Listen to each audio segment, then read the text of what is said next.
Greetings, students. I'm Dr. Sadri, your instructor for this course, and I'm so glad that we started, topics that are a little bit more easier to comprehend because they're focusing on real things, and then that way you can see how international relation is not just an abstract notion. Is that right? You actually see that some aspect of these topics that we are covering and institutions we are covering and organizations we are covering, it actually impacts our life in a very real way. So having said that one, today we do chapter 18. As you know, the topic of chapter 18 is regionalism.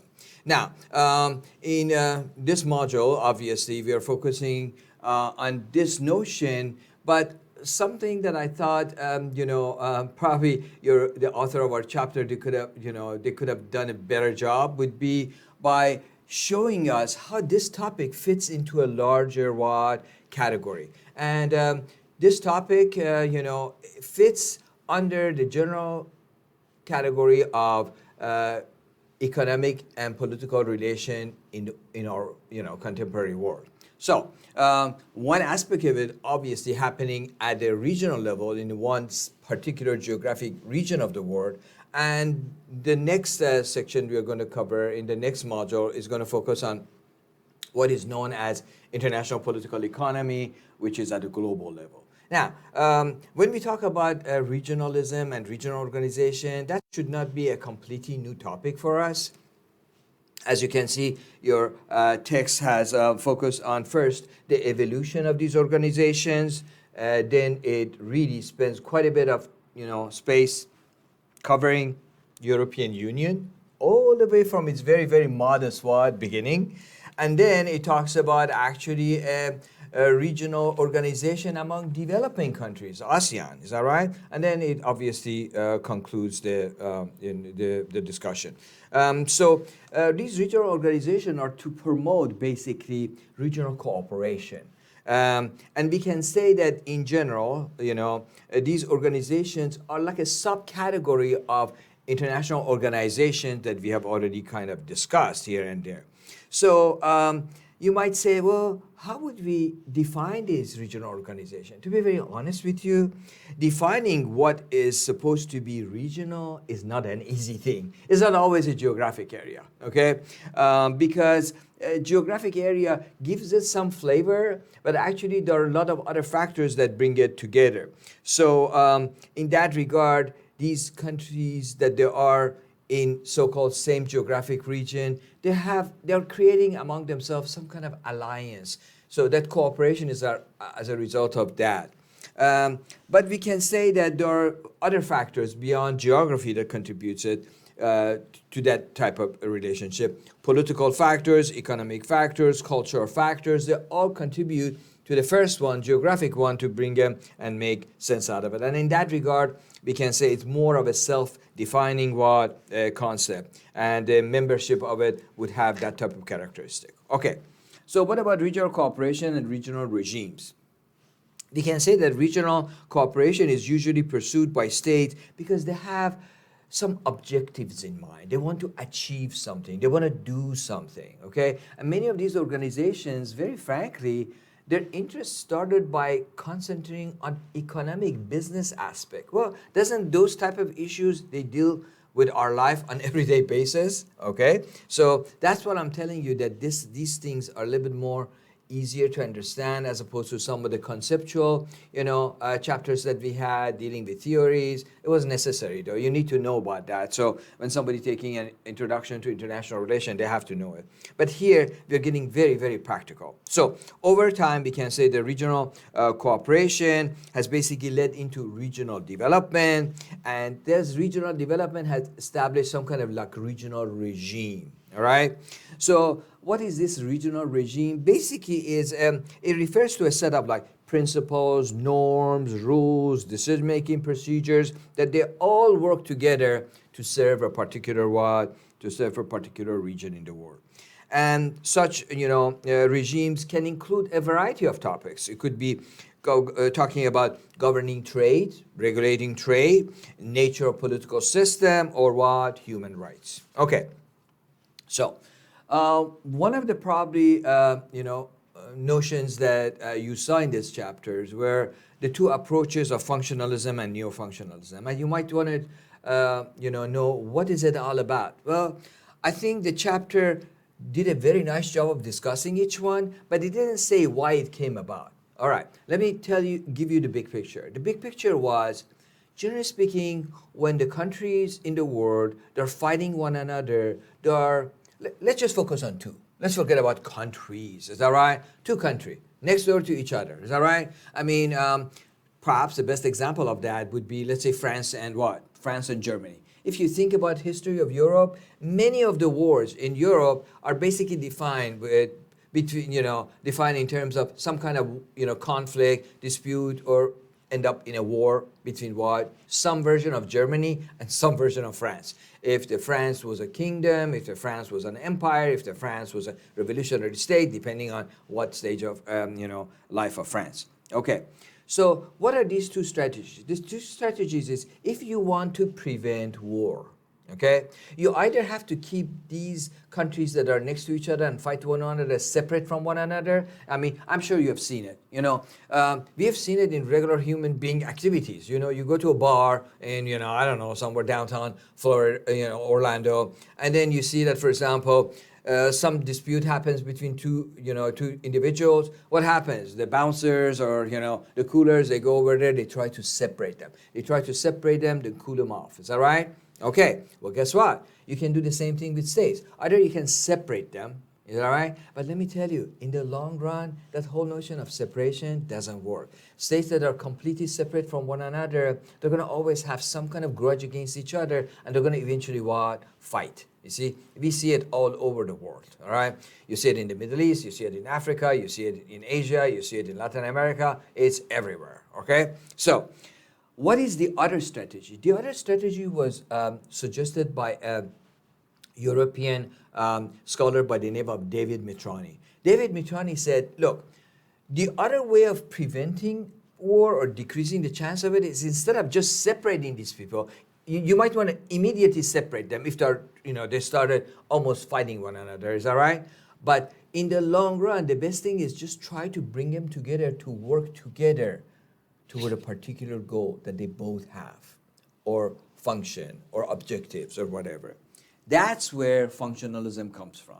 Functionalism means that for practical purposes, not just for, the matter of prestige, who is more important, Germany or Republic of France, and everybody is just being so proud of whatever they have done. Bring them together. Now, if you look at it, I mean, in the border of France and Germany, there are two provinces in France called Alsace and Lorraine. These two provinces, they've had a lot of what? Coal, and they have had a lot of also iron ore and something. When you talk with the people over there, guess what? They're basically all bilingual. Why is that? They speak French. They're part of France now, and they also speak German, because throughout the history in terms of relationship between the two countries, sometimes they were a part of France, sometimes they were part of Germany. You see what I mean? So obviously this has been a very important point for those two countries. So one of the things that happened was bringing those two countries together along with some other ones. I'm going to talk about that later when we talk about European Union, and you see how successful that has been. And so working together collectively. A particular version of functionalism, which is avoiding the high politics and security issues and let's focus on real, everyday notion, is a neo-functionalism. So neo-functionalism says, okay, you first of all cooperate on certain issues, and then you keep expanding this cooperation. Let's say, for example, you cooperate on navigation on a river. And then you say, why don't we add also cooperation on trains schedule? Let's also cooperate on economic planning. Let's cooperate on building infrastructure. You see what I mean? You keep going from one to another, and they call this one a spillover theory or spillover effect. Is that right? So what happens is they start learning to cooperate in one area and then another area. So for example, European Union, when this has happened, they call it what? Deepening the relationship. Because you're not just cooperating on one aspect, you're cooperating on different aspects that you can pile up on top of one another. Is that right? So deeper and deeper. So as I mentioned, European Union is a good example of that. Now, having said that one, What can we say generally speaking about the regional organizations? We should say that these organizations, they went through some stages, okay? And then in that regard, they, if you remember, the text is covering the period of 1930s to all the way to 1980s. And these, thing covers and promotes different type of goals. One of them was the colonial, post-colonial development. The other one was culture and political solidarity. Then is the interstate security. And last but not least, economic prosperity. And we see right after, the end of the World War II, or in the post-1945 period, even though there was a Cold War, we can see some signs of these type of cooperation coming to existence. It wasn't as much as right now, though. Is that right? It had a very modest beginning. So, continuing with the whole notion of evolution and history of this period, we can say that in the, after Cold War, we see a lot more suddenly international, organizations that are focusing on the regional areas are going. Why? Because a lot of the states, they thought, oh, wait a minute. So that big conflict over there is there, it's gone. I have a little bit more option and everything. I really need to get some stuff done. I cannot get it done. I need some of my neighboring states. Here we go. This period is also known as the new regionalization. This is the period, by the way, that, as your text has covered that one, we see also development in terms of European community, okay? So here is when European Economic Community becomes basically transformed into become European Union. And of course, the growth of European Union has been very, very important because not only it has helped Europe, but also as an example, it has helped to set like an excellent, model for a lot of other countries all around the world, in Africa, Asia, Latin America, Middle East, to cooperate with one another. Is that right?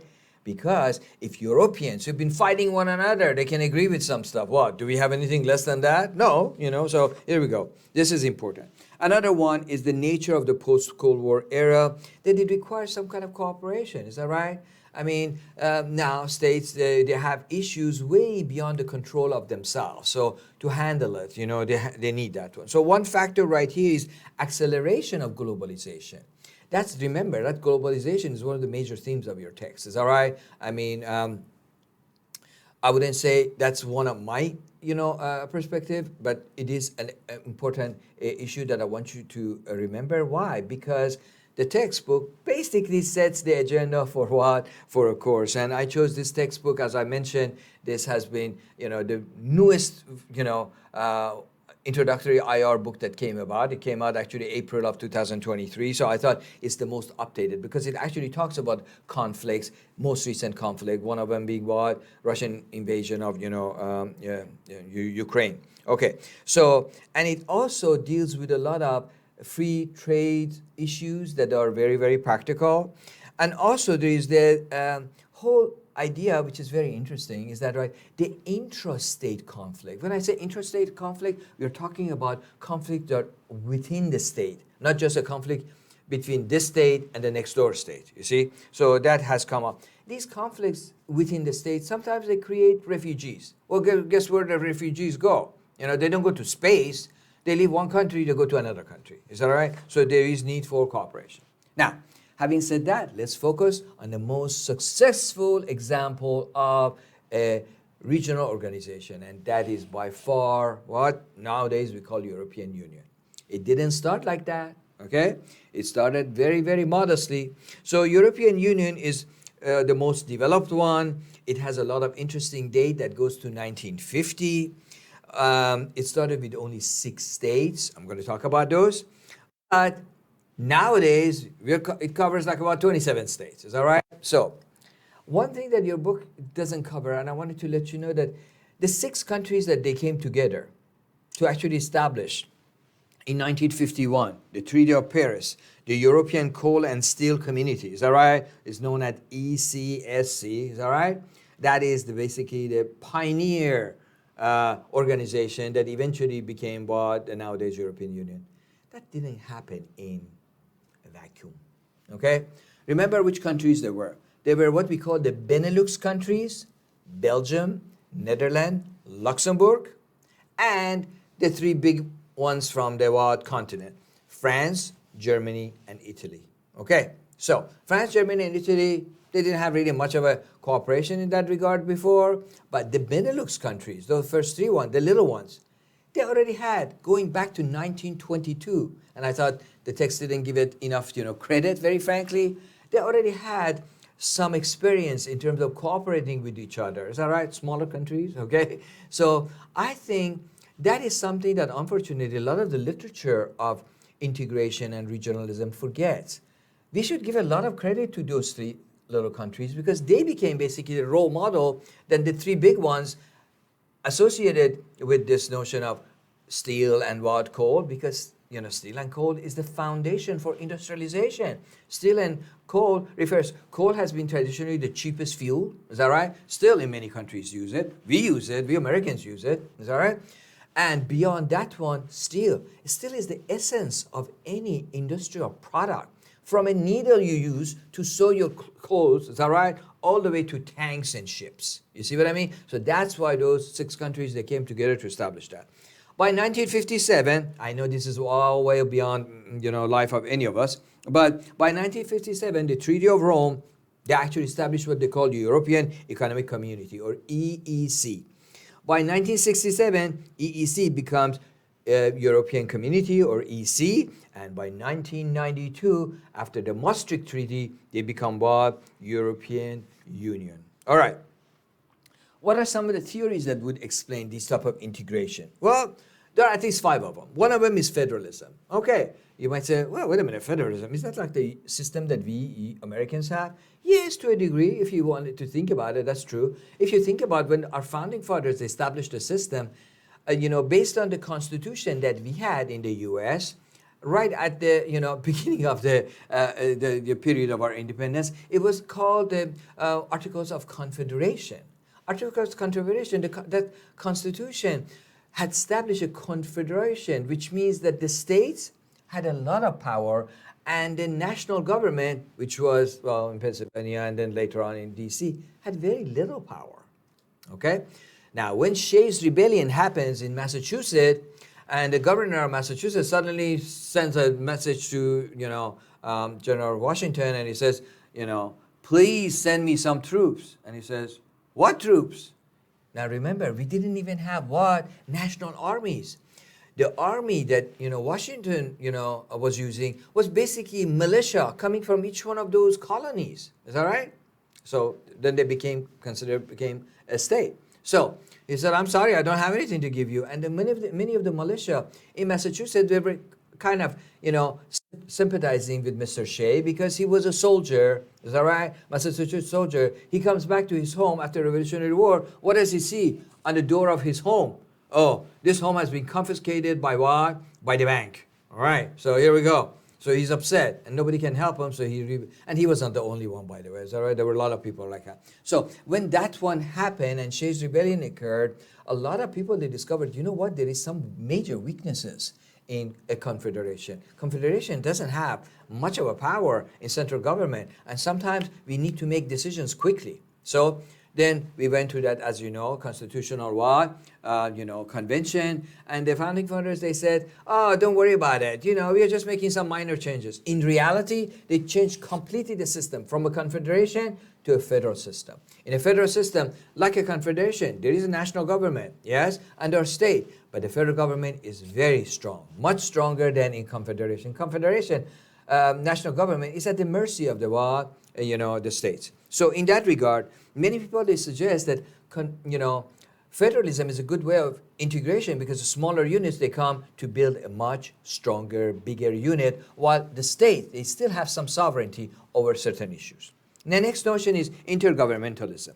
This is basically an integration which is driven purely by interest of the individual sovereign states. Okay? They're working on certain governmental structures that they prefer to work on. If they, for example, want to focus on taxes or trade or something else, whatever they decide. The next one is what we kind of talked about, functionalism and neo-functionalism. This integration occurs because states are seeing advantages in cooperation. Is that right? It's not like they're forced to.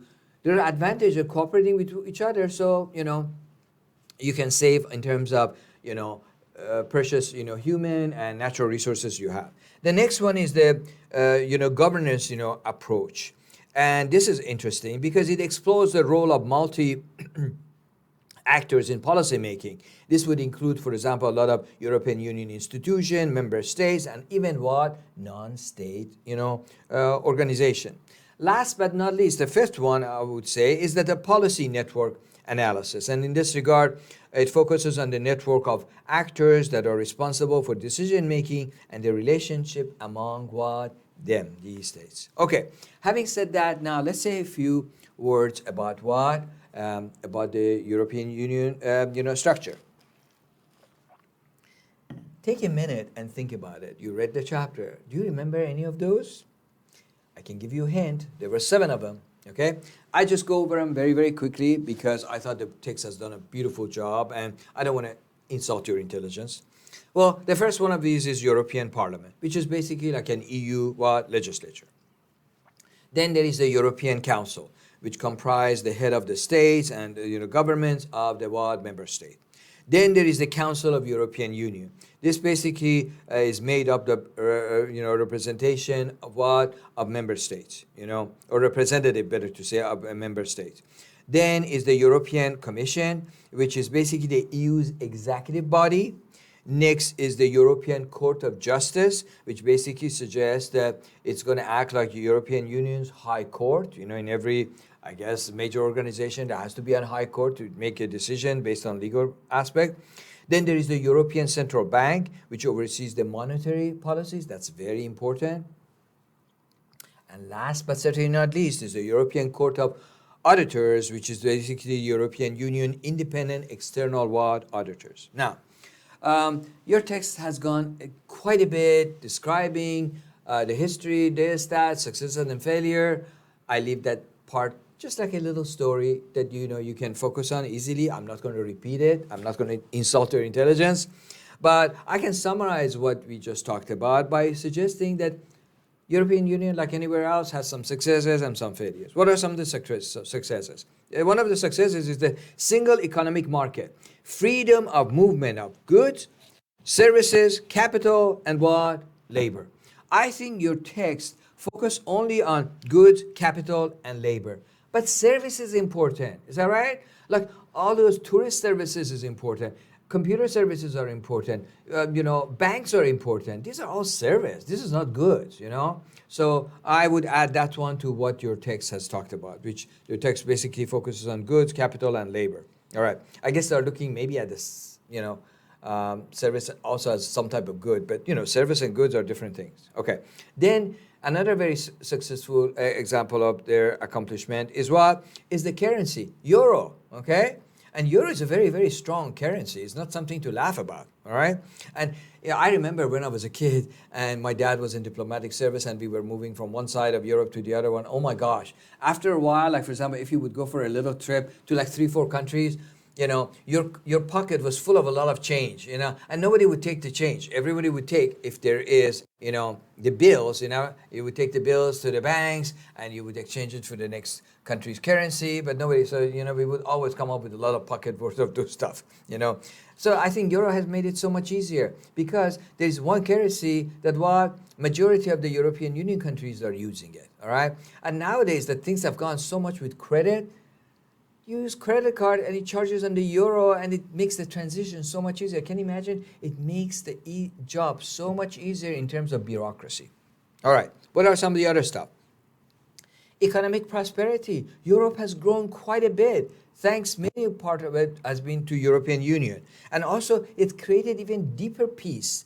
Let's face it, Europe is a small continent, is that right? Second to the smallest continent, because the smallest continent being Australia, is that right? But beyond that one, Europe is next to the second, in terms of the smallest one, is that right? But proportion to its, size and population has had more wars probably than anywhere else. If you look at the European history, everybody has been fighting everybody else. Internally, externally, in the region, across the region. It has brought peace. That's wonderful, okay? And last but certainly not least, it's kind of reunited the eastern part and western part of, Europe since the Roman Empire. Is that right? And that one was done by force. As you deal with Roman Empire, you don't have an option. Oh, do I have an option to join your empire? No, you're going to come, defeat you, and move on. So, what about some of the failures? Or some of the critics, they say that there is a democratic deficit, which means there is a lack of democracy a little bit in the world, in some of the European Union institutions, which is, they basically force you to make some decisions. Is that right? There is also erosion of national sovereignty. So the states, they don't have the same type of rights they used to have as a single state. Some people say that was the reason that Brexit happened, because Great Britain wanted to still have a lot of individual freedom in terms of doing stuff like that. Well, there are good things about that, there are not so good things about that. Is that right? I think, when right now we do some kind of surveys or something, we notice that really actually it's almost half-half. Almost half of the British citizen, they think it was a good decision. The other half, they say it was not such a good decision. Is that right? So there's not an easy answer. And then, last but not least is in terms of dealing with some of the hot topics, especially when COVID came, refugees and everything else. So some states, they wanted to be more powerful and make more decisions in that. The other example that your chapter is talking about is ASEAN. Is that right? Association of Southeast Asian Nations. All right. I'm not going to go to the history of it because I think the book has done a great job. ASEAN, according to your book, is the second most successful and developed, project at the regional level. And it was established in 1967. It already says that. And there are some very, very important dates, because some students, they usually write me, they say, Dr. Sadi, there's so much information. What are some of the dates? What are some of the people? Well, I try to include it in all my PowerPoints, all right? So here we go. 1967, ASEAN was founded. 1976, the first ASEAN Summit and declaration of the ASEAN Accord has happening.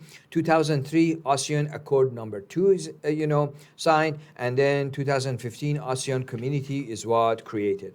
Now, what about the structures and the institution? I can refer to at least 4 of them. The ASEAN Summit, which is made of the head of the states or governments of the member state. ASEAN Coordinating Council, which is comprised of foreign ministers of these states. Foreign ministers in other countries is equal to what we American call what? Secretary of State. All right. And then the next structure is the ASEAN Community Council. Now, the Community Council itself is like made up like 3 different institutions. One is the ASEAN Political Security Community, which is known as APSC Council. The other one is ASEAN Economic Community, which is known as AEC. Next one is called ASEAN Socio-Cultural Community Council, which is known as ASCC. And then last but not least, you remember I said that I'm going to talk about 4 major institutions. The 4th one is the ASEAN ASEAN Secretary General as a part of the general structure of the ASEAN. So general structure of the ASEAN included number 1, ASEAN Summit, 2, ASEAN Coordinating Council, 3, ASEAN Community Councils, which are those 3 that I just mentioned. And last but certainly not least, the ASEAN Secretary General. All right.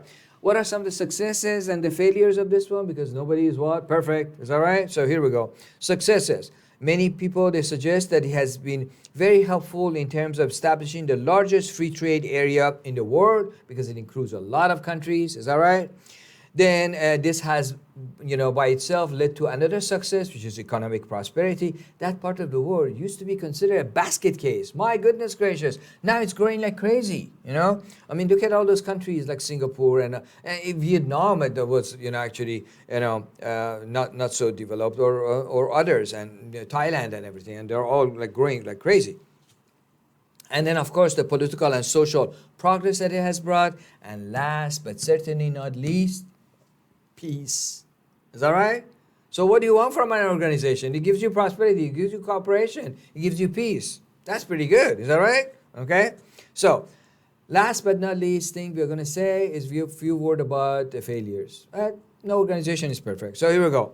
What are some of the failures? Some people, they argue that it has weak institutional development. In other words, the institutions have not been developed as well as what? European Union. Now, isn't that interesting? You can't keep people, happy.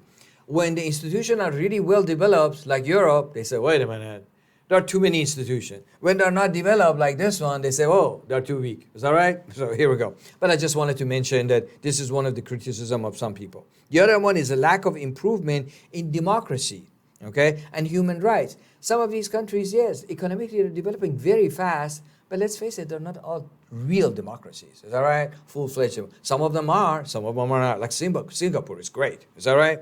But not all of them are like that. And human rights is not always what appreciated and supported. So in that regard, we can say that ASEAN has not also accomplished some, and of course, it's not a perfect organization. It has some shortcoming. All right. I hope that you enjoyed this lecture about regionalism. We covered two. If you have questions, always as usual, you know what to do. You just send me an email and I will be happy to answer you. And those of you who have already done that, several of you have sent me Zoom links and we talked about, a variety of topics, not just about your performance in the quizzes, postings and the exams, but also many times about the subject. It's Dr. Sadi, could we do some advising? Could I go over this topic and that topic? Can I, I don't understand this and that. That's fine. You send me an email and then, we set up a time for a Zoom. You send me a Zoom link and we go from there. Is that right? Okay, I'm always available through what? To those emails. You take care. Bye.